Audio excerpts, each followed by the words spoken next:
Good morning and welcome to A Word from the Vine. Today we're going to get right to the point. We're going to do a series and I'm going to call it The Causal Nature of Christianity. Why we do the things we do and what being a Christian means. So again, good morning. Welcome to A Word from the Vine. I'm Pastor Lauren Christensen of the Danish Countryside Chapel.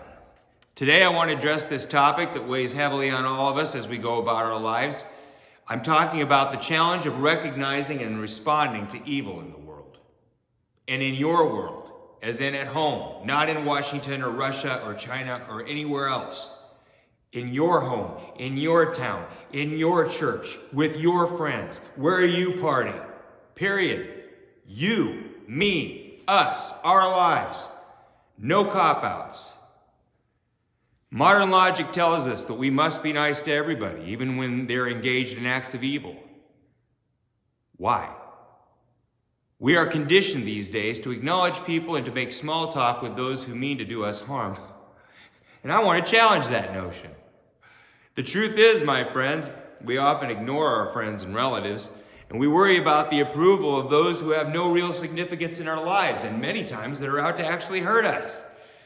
We fret over what they think, even though they are mere coincidences in our journey and are certainly not a legitimate part of our lives.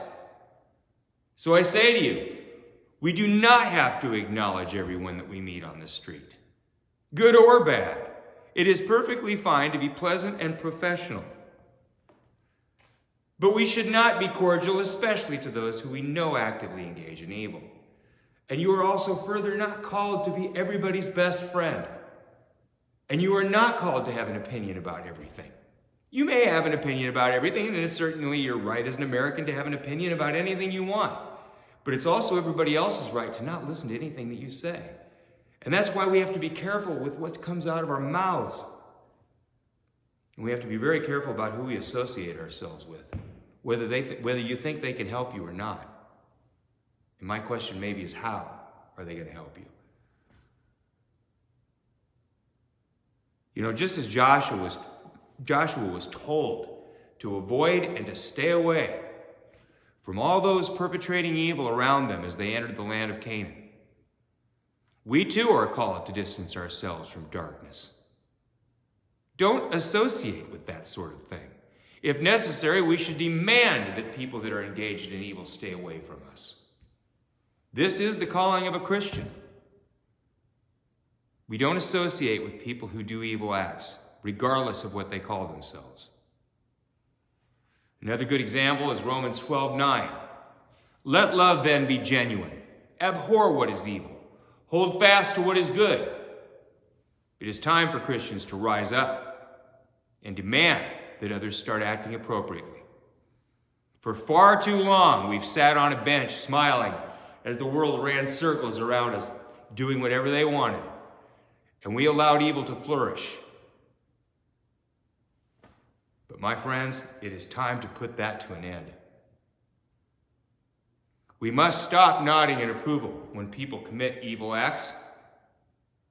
It's time for us to speak out against an injustice, to stand up for righteousness and to do the right thing, and to demand that others do the right thing, and to reject the ways of the world that lead us all astray.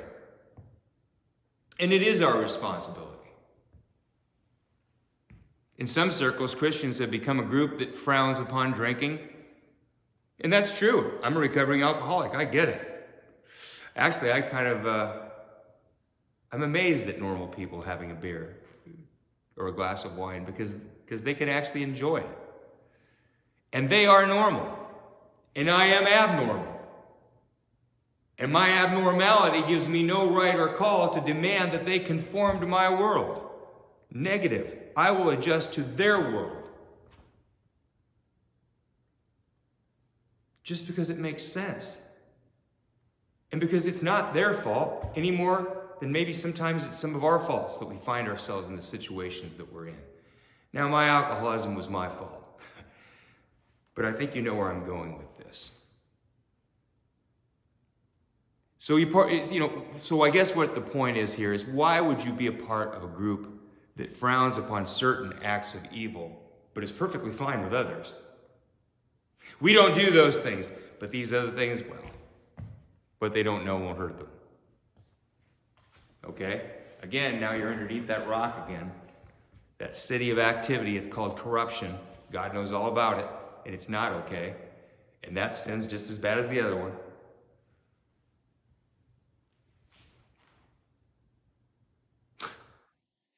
People spend thousands of dollars sometimes to elect people who do nothing but perpetrate evil in their name, for instance. It's crazy. The world we live in is just flat nuts. And the only answer is Jesus. It's not either side of the fence. Because either side of the fence isn't worried about the common good. They're worried about what they want, their agenda, what makes them happy. What about the way that everybody else operates? What about our lives? What about taking time to throw an agenda out the door and look at the person sitting right next to you and paying attention to them and listening to what they're telling you and talking about things that are relevant to your lives rather than harping on things that you have no control over? You know, we judge those who live among us and who need our support and understanding. We do. We let acts go, but we judge people. We're exactly wrong.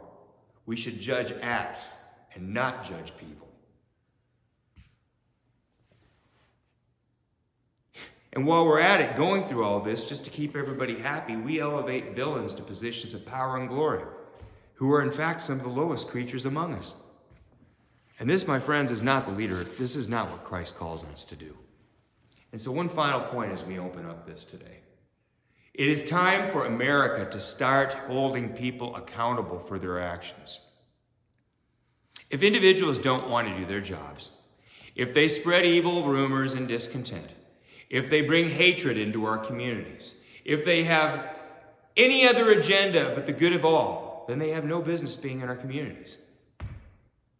In our jobs, our work, our churches.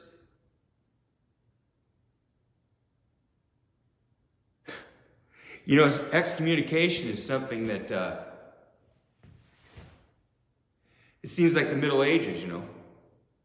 But I think maybe it's something that needs to be taken into account a little bit more often. The churches do have the right, and bodies have the right to cough up people who hurt them and are not good for them.